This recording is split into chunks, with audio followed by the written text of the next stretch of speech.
Hello there, ladies and gentlemen, and welcome to the last part of my video series, a critique of Resident Evil 7. We've basically covered most, if not all, things at this point, so it's time to address something that this game has done that hasn't been done to this extent before.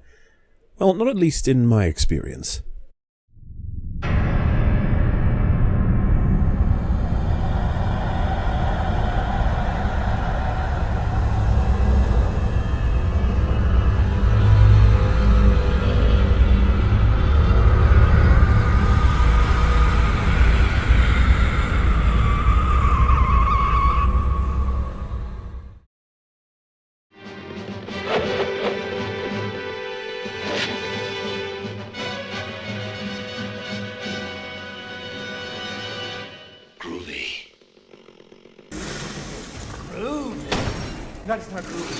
Right, so basically, a lot of stuff in this game is either referencing or stealing from another piece of content. I'm not going to be making the distinction of which things I think may be stolen or simply inspired or simply homaging stuff, but I'll put them on screen while I discuss something. Taking inspiration is wonderful. It is the reason that basically everything is in some form of existence. Hell, I mean, you wouldn't be watching and hopefully enjoying my videos right now if not for the inspirations that I had. However, when you have people who take an idea and do it themselves, what really matters is how good they are at it, and when it's good, people say shit like, wow, I mean, it's a lot like X, but it's not like copying it. When the content is bad, people say shit like, you're a bad clone of something. Resident Evil 7 is more of a collection of homages and poaches of content. There are ideas in this game that are undeniably making you feel like this whole thing is a part of a passionate love letter to horror. There are other things that make you think like they straight up ripped it and didn't credit any kind of inspiration. Is that a good thing? I think it is. I genuinely enjoyed seeing and recognizing these references, though I think they could have done a hell of a lot more with it. Like, introducing all of these different possibilities and boiling it down to such a restricted set of horrors in the conclusion was strange to me, but I guess it worked out. Like, did anyone catch how the one time we see the locker with the possibility of being able to hide in it was a dead guy? Could this be a reference to how a handful of games have based their entire gameplay about, you know, this sort of horror and atmospheric thing on the ability to hide in lockers now? Like, take Monstrum and, of course, Outlast fucking popularized the crap out of it. It's kind of a cop-out in design now, so maybe this is their way of making fun of that. Who knows? Like, in totality, the fact that this does reference so much feels to me like it will begin an era in horror, and people will talk about how this game celebrated the old while bringing in the new, or some shit. However, I see it as a lot of cool references, and they're separate to the rest of the game's quality. Though I guess I would love any media to explore themselves a bit outside of what's been created. Like, there's one usually bad thing happening, why not a collection of things that are going wrong, you know? With different things behind it, and they kind of come together. It's a lot like how Until Dawn sort of did it, but again, that game is referred to as a sort of celebration of horror in a way as well. And besides, it's very hard to write a convincing story when you do that sort of thing, I guess. Also, am I crazy, or does this sort of feel familiar? Like, when you put these two sounds together, they feel like maybe that there's some connection there? I don't know. I think I am crazy. I just play them side by side.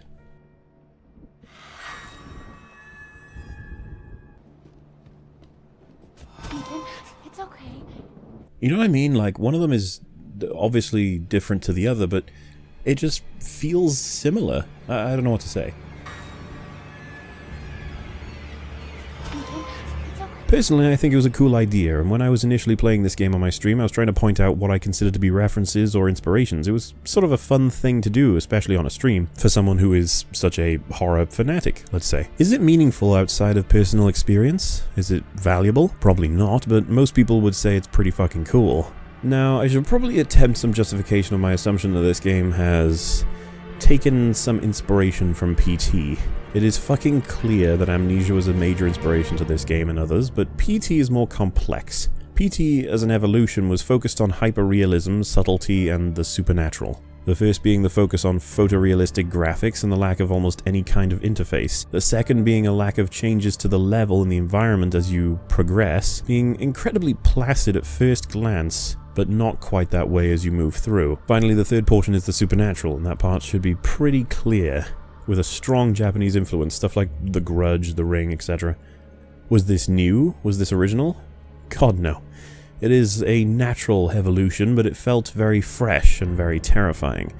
Did Resident Evil poach from this? Did it take inspiration? Did it not take any inspiration whatsoever? Well, it's been said by Capcom that they utterly were not inspired by PT, that their project was well underway before PT was released. Now, if we assume that Capcom would lie about this, which obviously is an option for them, since admitting that the inspiration for the revitalization of their most famous series was inspired by their classically horror-related competitor Silent Hill, it could be catastrophic to the series' reputation. Therefore, I believe that the opening of Resident Evil, the atmosphere, the setting, the gameplay, the subtlety, is inspired heavily by PT. I can't really prove it, but logically speaking, how would I be able to anyway, aside from the developer admitting it? All we have is what we feel on this point, and I think it's clear, but honestly, it's a good thing anyway. I would just recommend people play for themselves or check out videos and see what you think. Does it matter that Capcom hired Jordan Amaro, one of the guys who focused on level design in PT, to assist with level design on Resident Evil 7? I'm sure it doesn't. The point here is that it comes down to what you guys think personally, so have fun looking into that, I guess. In closing on the game before we tackle the DLC and the summary, I think I should make something a little clearer. I've criticized basically every single reviewer for their perspective on this game in bringing back the wonderful roots of Resident Evil 1. So is it even possible to do that? Well, here's what I think. I'm not convinced it is strictly possible. Take the remaster. This is not a return to roots because it is a remaster, though if one were to try and make a return to roots, it would likely seem like a remaster. The issue isn't that you can't return to a video game's roots, it's more to do with how muddy the perceived roots of the series are and how returning to it doesn't tell us anything about what you're trying to say. Something important about the clips I showed you is that they're all out of context. Obviously for effect, but some of them develop the point, some of them leave it there, others talk about aspects that have nothing to do with Resident Evil 1 specifically. They all have to qualify what they're saying, because what they're saying is meaningless. A series has returned to its roots alone is useless information, but it does stroke people's egos for knowing that this is true without really thinking about it. It feels good to say. Resident Evil has a very complicated set of roots. Do not forget that everyone assumes that Resident Evil 1 equals the roots. Despite that being a little bit unfair, considering 5 and 6 were the best sellers for the series, 4 was critically praised to heaven and back, while 1, 2, and 3 were all very similar in perspective and a handful of mechanics, but what really binded them as a trilogy was the perspective. However, the only real thing you can claim here is that Resident Evil 1 came first, so it is the roots. What use is that exactly? There is so much information floating around and everyone has a different idea of what makes a Resident Evil game. I feel that people are saying return to roots to avoid the subject, to not really delve in. As we know, everyone loves the in-depth reviews that last 10 minutes and are crammed with lazy buzzwords. Because when you scratch the surface and explain what you mean, you realize that you shouldn't have said the whole roots nonsense to begin with. In fact, reviewers will often say things like this, like return to roots, when they actually mean something completely different to what you think they mean. You could have 7 people watch that video and all assume a different perspective from saying it returned to its roots. Those 7 people could discuss it and find they completely disagree on the entire topic, all 7 of them. But it wouldn't matter, because that video has cast a net and it has approved the perspectives of as many people as it possibly could. So that's honestly how I feel about a lot of this, and if it doesn't make sense to you guys, I understand. Since, like I said, about 90% plus of the reviewers said the exact same thing, so maybe I am completely wrong here. Regardless, let's move on.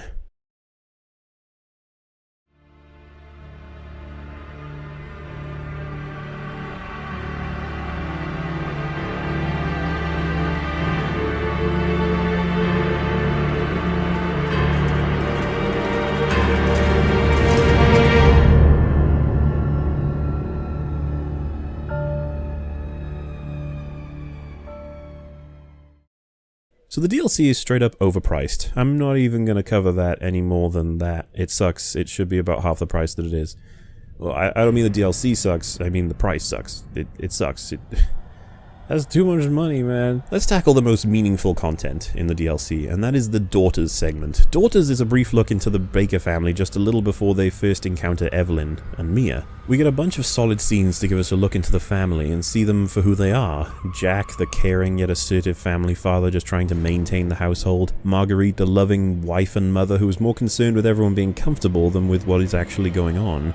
Lucas, who seems to be mostly absent from the situation, his expressions about it leave you wondering about him and Finally, Zoe, who gives us the impression that she is the most innocent person in the entire game. The DLC is weird in that it gives us real-life people to look at in comparison to our game people. I guess because they had genuine footage of hurricanes and stuff and they wanted to use it. I don't know, it was just a bit of a weird choice. It threw me for a loop just for a little bit. It doesn't really matter though. The strongest shit in this DLC was easily the moments where we saw the family doing their thing. This shit should not only have been in the main game, but there should have been so much more of it. This is like The Last of Us in that you get connected, you sort of feel like you're starting to get to know these people and that you kind of care about them. It is so straightforward yet lacking in so many bloody video games. Daughters has some gameplay in it, basically avoid Jack then avoid Marguerite after a fetch quest of sorts.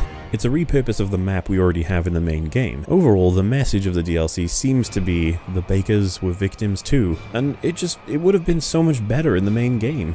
Like, if we had found this tape at any point in the first half, could you imagine how much we would have been able to connect with this family? Consider for a second something very, very common for families, especially with VCRs. You would find, let's just say, a tape where you have two kids running around and an older sibling or maybe the mother or father following them with the camera, watching them do silly and hilarious and cute things. That would have been perfect for this game. A young Jack and a young Marguerite in love watching their kids grow up in a wonderful and well-kept house. It would have given us a lot more to care about and understand. Imagine watching that after being attacked by Jack and Marguerite. I think that video plus this video, it really would have emphasized the Bakers being completely ruined by this unfortunate event, and I just think that would have made the game stronger. As the DLC goes though, I was happy to have it here. It's something I felt was missing and at least we got to have it. Okay, next up is Nightmare, which is essentially a horde mode and it works just fine. It's got a neat little set of unlocks for the out-of-game and in-game and has a series of options and progressions that make it rather gripping in terms of getting better at it. But once I beat the hardest difficulty, I felt like it was mostly over. I don't know if I need to explain how dumb it is that you would have to work very hard to be able to unlock a thing that would make the difficulty really easy. Kind of like how you need to get really good at the game for the game to make it really easy for you. Kind of seems antithetical, but that's completely up to you guys. It's silly, but this was fun for when it lasted. I just, you know, it was a blatant attempt at being bloated for the sake of it. Like, if someone wanted to complete this to maximum, they would need to complete the level itself many times.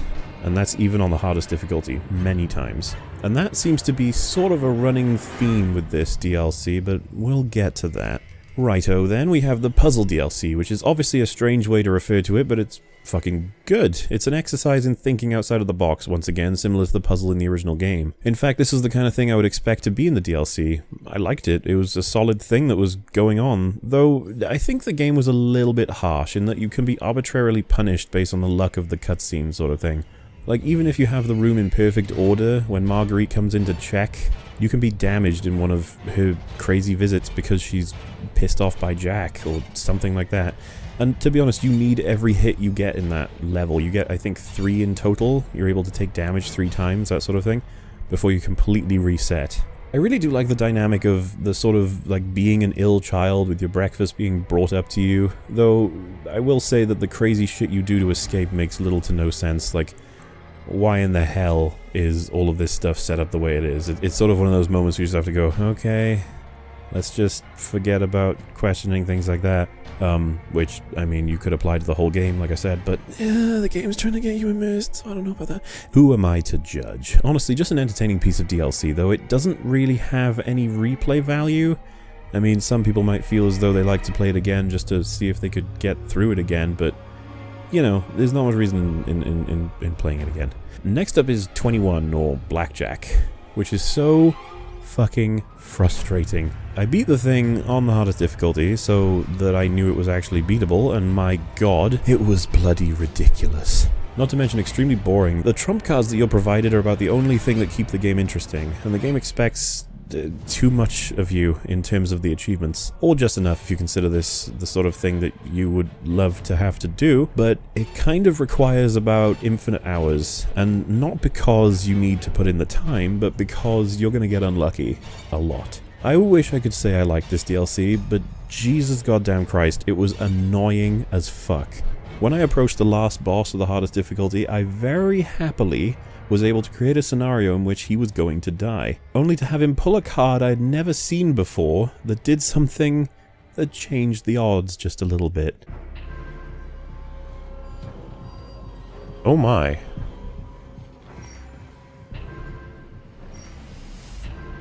Okay, wait. There is a 3 in the deck. I should draw this. I'm gonna stay.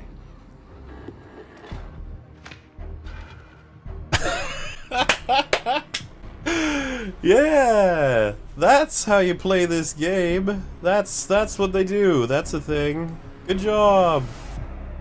Good job.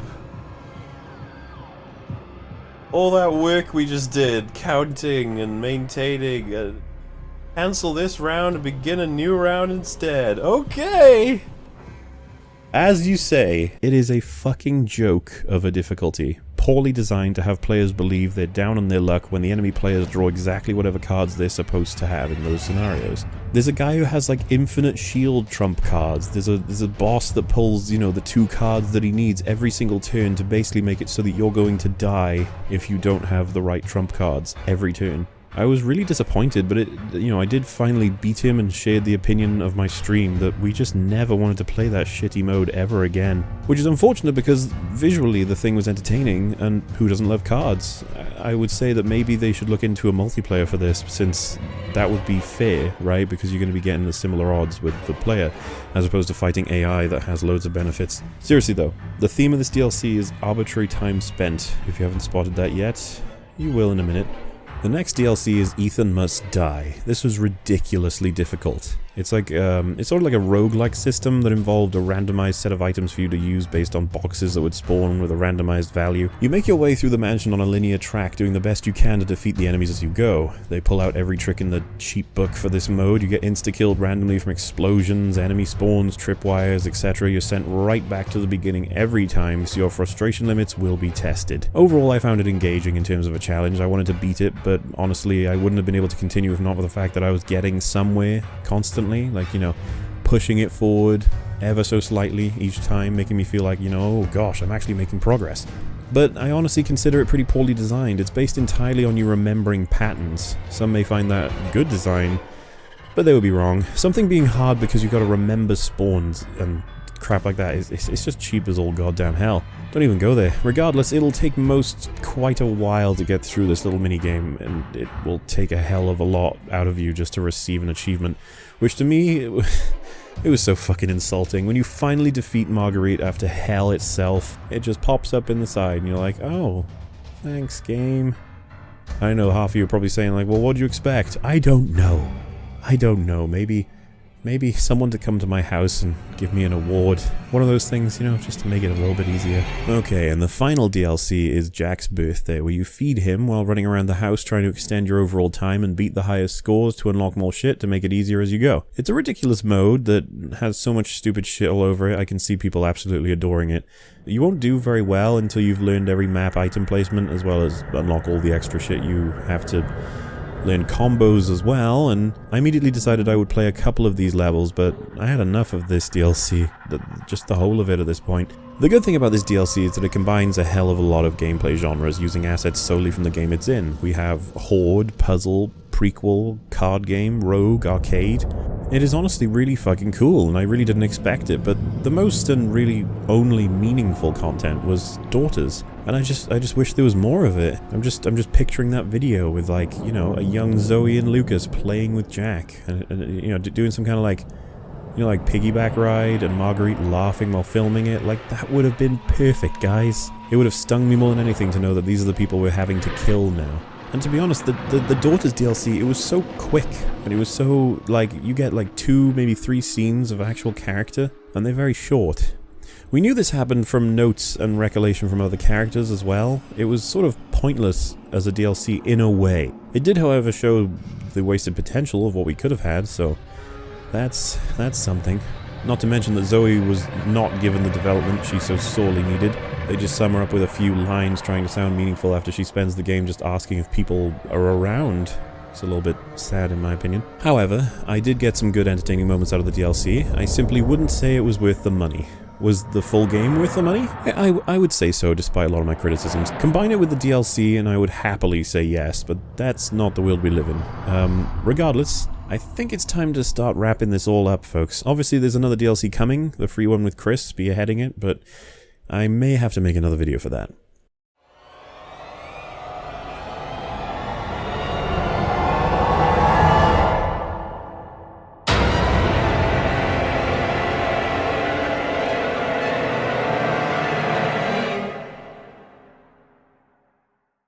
So, I have a few nitpicks I'd like to run through just before we start this, and, you know, a lot of the issues I may have raised over these videos are likely looking like nitpicks anyway, but this kind of shit you're about to hear, this is the kind of shit I consider to be nitpicks. So, what the hell does Mia type into the computer at the beginning of the game? It kind of looks like F11 and maybe page up or something. Why does she tell Ethan to stay away when he couldn't possibly know where she is? Like, literally as described in the DLC report, nobody has any fucking clue where the ship is. I guess what she was going for was, don't look for me? But why not say that? Why is it that a computer just is just set up right there? Is her email account open? Is it a webcam recording software, or is she just seriously gonna walk up to it, press F11, and that's just gonna make a video, render it, and send it to Ethan? Does it even get to Ethan? Is this Facebook video? Is that what she's using? What is this nonsense? Is she streaming on YouTube?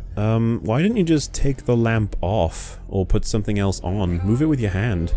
It reminds me of the sellotape problem at the beginning, that you could totally remove by hand if you really wanted to. I'm not the only person who thought this way. It's just like, come on, man. We know you can do it. Just do it. But the game is like, no, no, no, no, no. And you're like, okay. Also, let's not forget, he fucking reloads with his stump. Like, that's ridiculous. Anyway, I want to say this at the beginning so that you guys have an idea of how I genuinely feel and what words I would use to describe this game before hearing some other things. So, I think Resident Evil is actually very good as a game. I think that it definitely comes to the top tier in terms of a horror game. It's got a lot about it that really impressed me, and to be honest, it was on the road to becoming what could have been my favorite horror game ever. It's just that it kind of dropped off, and then looking into it, different things happened that changed my mind. But I want you to know that that's genuinely how I feel on top of everything that I'm talking about, because everything in the game is going to bother people by X amount. You know, you never know how much it is, and obviously it bothered me enough to be pointing it out, but I still think it's overall a very good game. That's basically what I wanted to say there. Now, every reviewer seems to be avoiding talking about the glaring issue in Resident Evil's third, let's say, section. Not many people even refer to it. The most popular video in relation to Madhouse difficulty on YouTube just so happens to end its analysis of Madhouse the moment the house part is over. Could it be because bugger all changes once you exit the house? Or nothing of interest anyway. The third section to this game, namely the ship and the mines, are really bad. Like, if I haven't made it clear in this series, I want to stress it here. They are completely bland.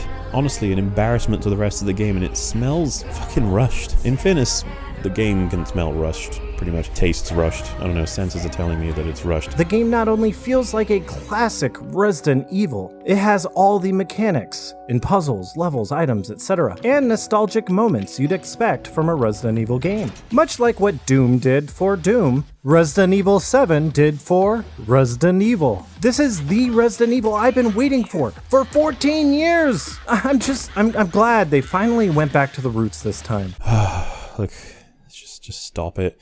Resident Evil 7 is not Resident Evil 1. Stop saying it. Aside from that, the game is being sung to the heavens. I don't think there are enough adjectives to even describe how masterfully this game was crafted. Which, considering all the shit I've been saying in this series, I literally think that's impossible. However, I did enjoy it. I really did. Otherwise, I wouldn't be making this video.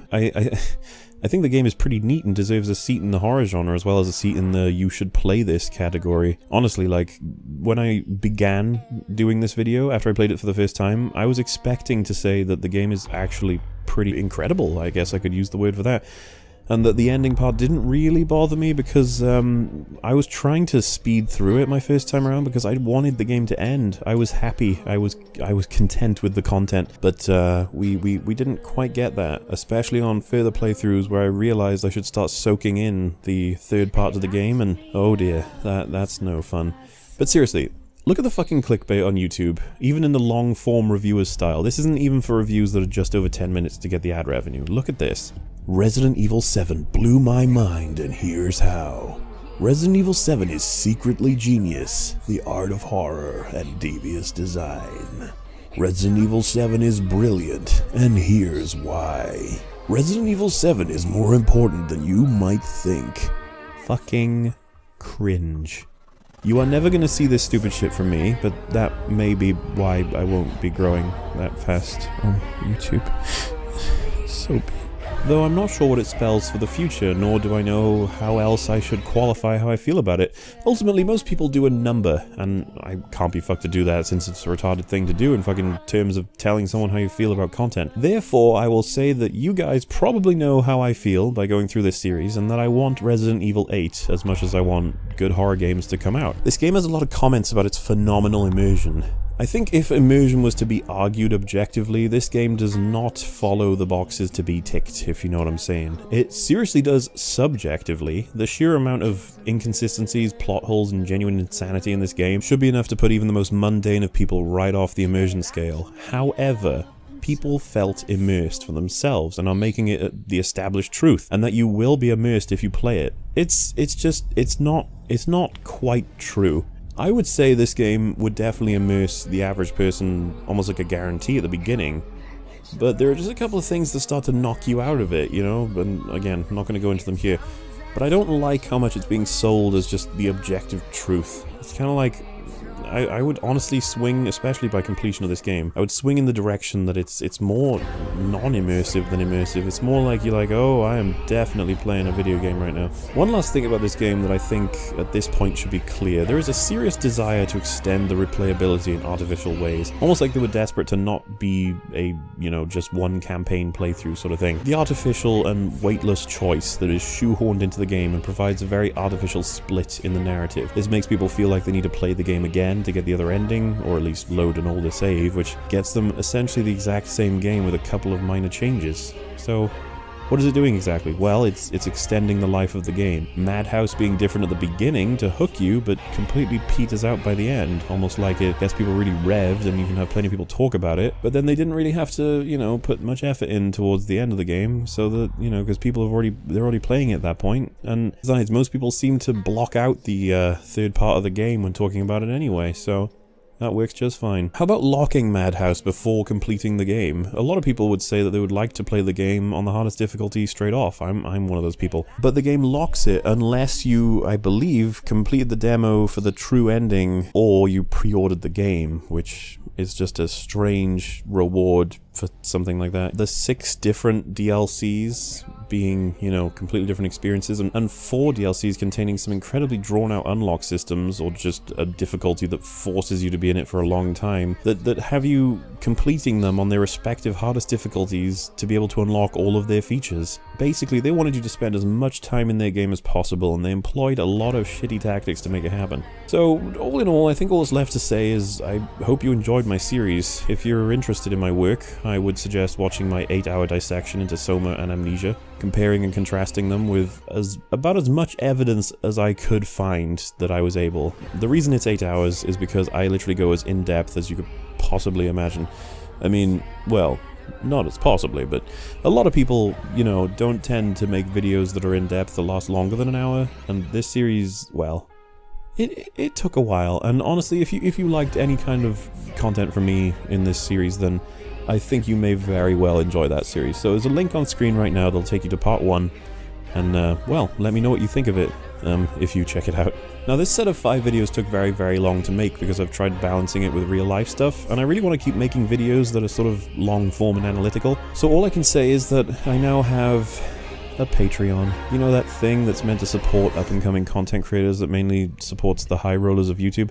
Well, I have one of those, and I have some straightforward and honest goals on them. The first one is for $100 a month, and it means that I'll basically work to make sure at least one long-form video per month is released on this channel, in relation to analysis anyway. This means about a half an hour per month, but obviously a series like the one I've just made now would be in the background, so it would arguably take longer for me to complete these ones, but it would mean that I would have something coming out per month, you know, And the reason my price is monthly is because I have no idea how long it'll take me to make video series like this one. And, you know, it's mostly contextual, like sometimes new information comes up or I feel like I need to play the game again. So, you know, it takes longer, shorter, whatever. I began making this series in January 9th, and despite it being faster than my dissection video, it lacks a hell of a lot of what made that series one I would love to continue. But I think I have a long road ahead before I can make something like that again. Like, guys, seriously, there's a video, it's called an in-depth review of Resident Evil 7, and I was like, oh shit, yeah, let's do it. It's from a guy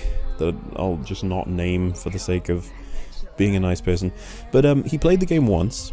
He has a 20-minute video, mostly just rambling from, you know, like it would just be like casual topics like, hey, the game was pretty atmospheric, it's pretty spooky, blah blah blah. It's not like particular topics, and he requires at one point that no one spoil in the comment section the alternate ending because he hadn't played it yet. He described the boss fights as pretty cool and asks that we share his video, considering that it took him 8 hours to create. 8 hours is sometimes the amount of hours I put in for a day that I have free into this retarded shit. And you know, it can actually lead, like honestly saying this, it can lead to hundreds of hours, the work that it takes to fucking make these things. And I'm not that efficient with time, obviously. I take longer than probably a lot of people. You know, it was surprising to hear that, so I guess the point I'm making here is if you really want to see more of this style, with my style of scripting, editing, rendering, uploading, whatever, all that stuff, then I basically need to know that I've got any kind of audience for it. So the 100, if I actually ever manage to get there, it'll just mean that the machine will start pumping or whatever. And I kind of want this to be my full-time thing. It's one of those things called a pipe dream, but I'm not capable of it just yet. So I figure if I put the work in and the time in, and you know, you guys keep letting me know of maybe what you'd prefer to see versus other stuff and how I could improve, then we might be able to get there. But honestly, just thank you guys for watching, subscribing. Like that helps more than you probably imagine. And I think it'll be fair. Like if you guys have a friend who may enjoy this perspective on Resident Evil 7, then please send it over to them and see what they think, because there is no other way that I'm going to be able to get these videos out to people. And I think the next video you can expect on this channel is probably going to be the DLC for Not a Hero, and I'm gonna be throwing out a stream highlights. It's gonna be an hour long, and obviously if you guys don't want to see it, then you don't have to, but you may want to just check it out, because you know, streams can be fun, and those videos, they tend to be examples of that, and it's never just me in the videos, a lot of people as well. Also, I'd like to have just a little shout out to Biometric, Mystery Me, and Mr. Barres. All three of those guys helped me to essentially proof watch these videos and sort of just correct them here and there for audio and visual and anything else sort of things. And I was just going to say I appreciate it, because honestly, I do not catch half the mistakes that these videos end up having. So yeah, appreciate it, guys. So all in all, thank you very much for watching. I really do appreciate it. Let me know any thoughts you've had, whether being good, bad, or perhaps that I may have gotten something wrong. We can talk about it in the comment section. I'm usually pretty cordial and civil with you people down there. So yeah, I look forward to it, and thanks for watching. I'll see you next time.